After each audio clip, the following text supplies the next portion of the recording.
We are extremely pleased that you are here.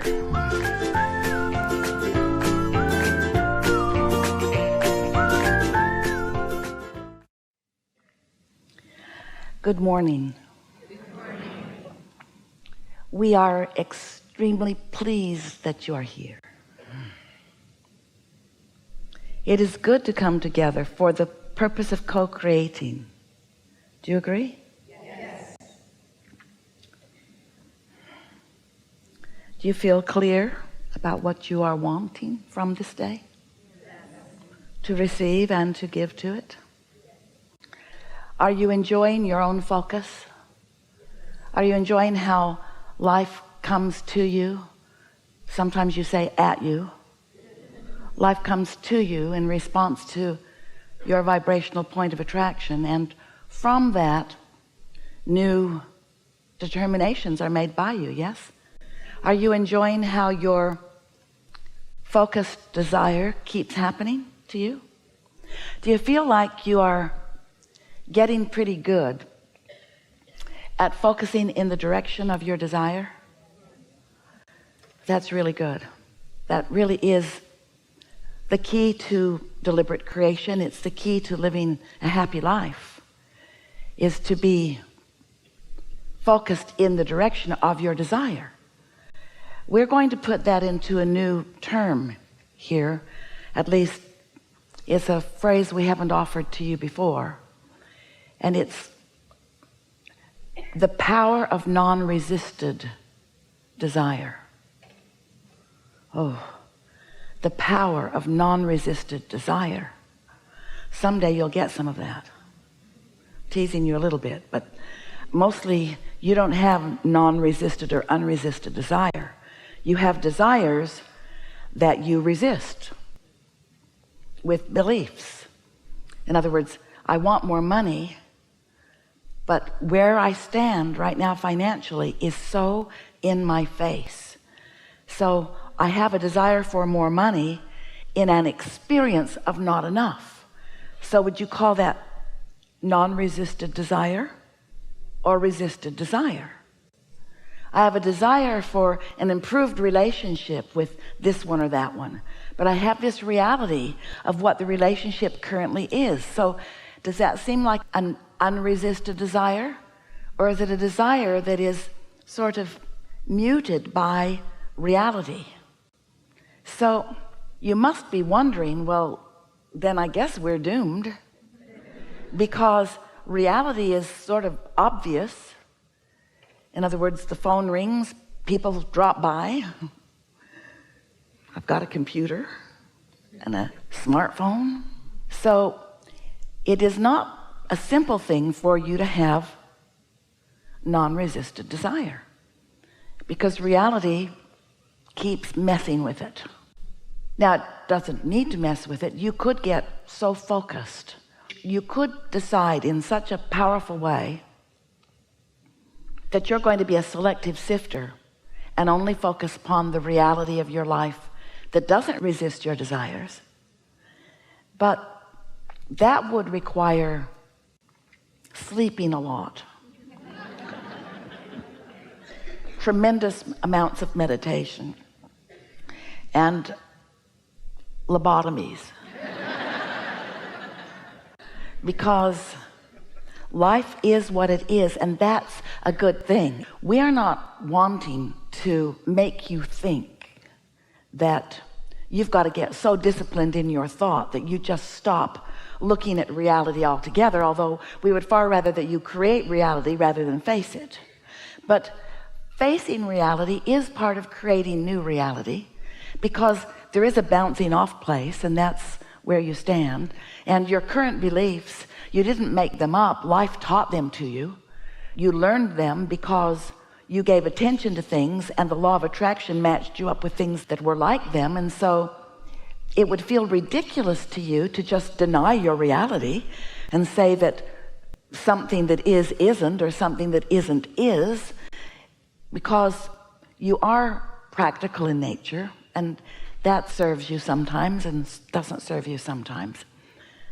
But what we really are asking you to consider is not giving up your now reality altogether, not even, or not ignoring it or denying it, but just get out ahead of it with your thoughts.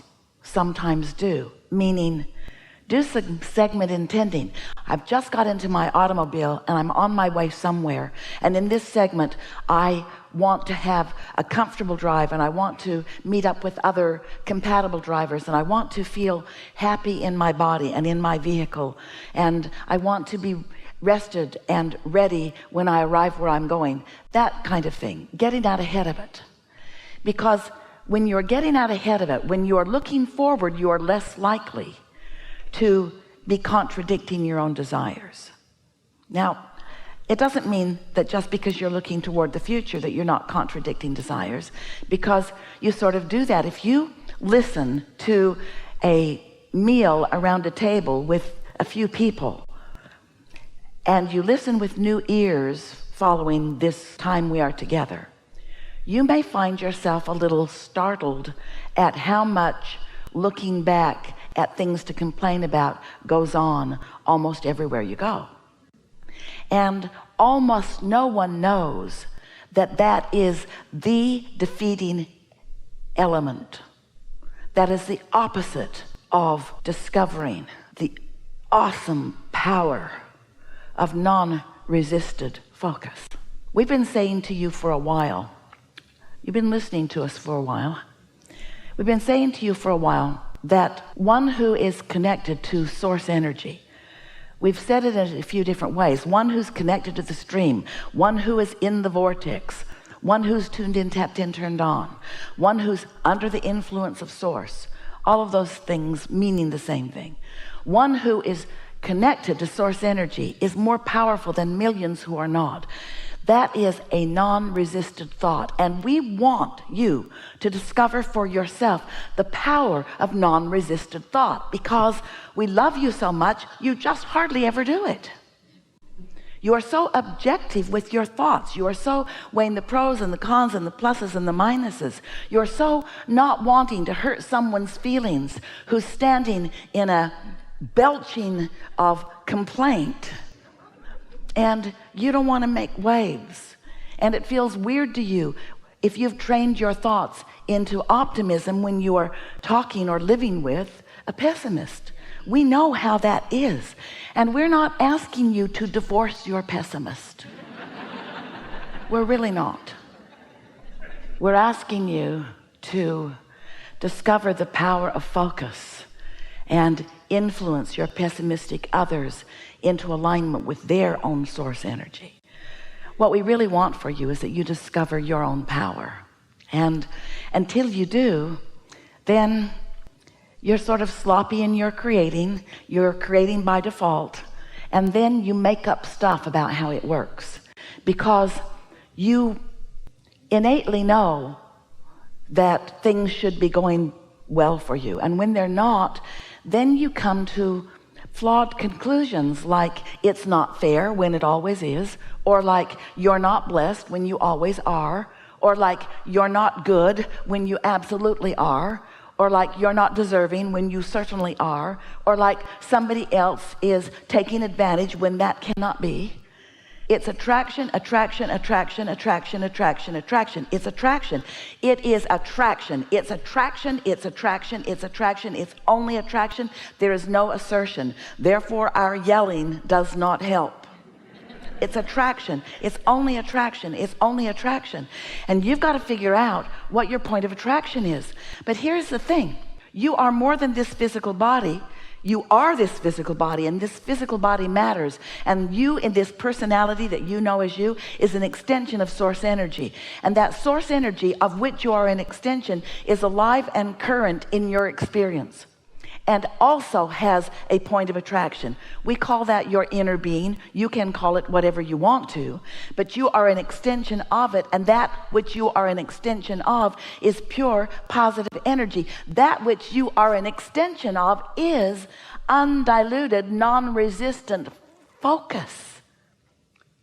So when you in your physicalness are living a moment in time, and you clearly know what you don't want because it felt awful when you lived it, in that moment you launch an equivalent rocket of desire.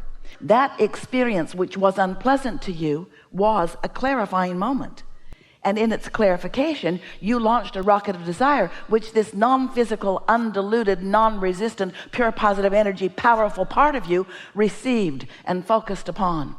And that's been going on for so long, for more than you have the ability to understand in terms of time, for more than you have the ability to understand in terms of your beingness. That non-resisted part of you is powerful because of the amount of life that has been lived, and what's been sorted and sifted, and what's been decided, and who you really are. And when you hook up with that part of you, you have the same power.